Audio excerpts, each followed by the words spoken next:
shut up, take this product, pretend it's natural, and you don't have a choice. Now that's what's going on in New Zealand. And so the gene technology bill, part of the bill that's going through Parliament at the moment in New Zealand, part of that is to say we don't care about the process.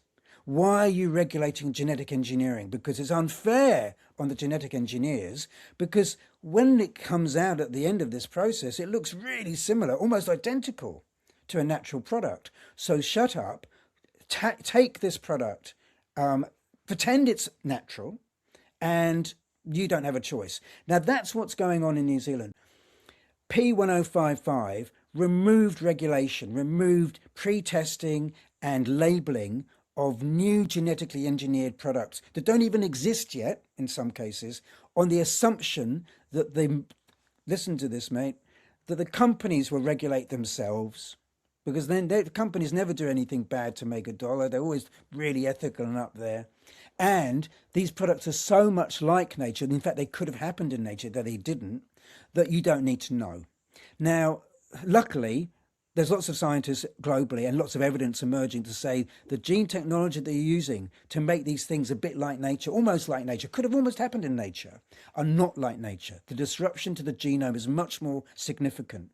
And the courts in Europe, because this debate has been going on, and it's still going on in Europe, they're saying, oh, they want to not label and not test these new gene-edited products.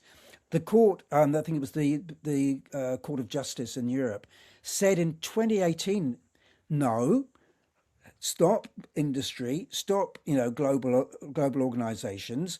These gene-edited products have risks that are different from nature. They must be subject to the regulation, safety testing, and labeling regimes of the older genetically modified foods. Just because they've been done without some of the transgenics, for example, they're not mixing a gene between a tomato and a frog, but they're just going in and changing the genes within the tomato or the frog.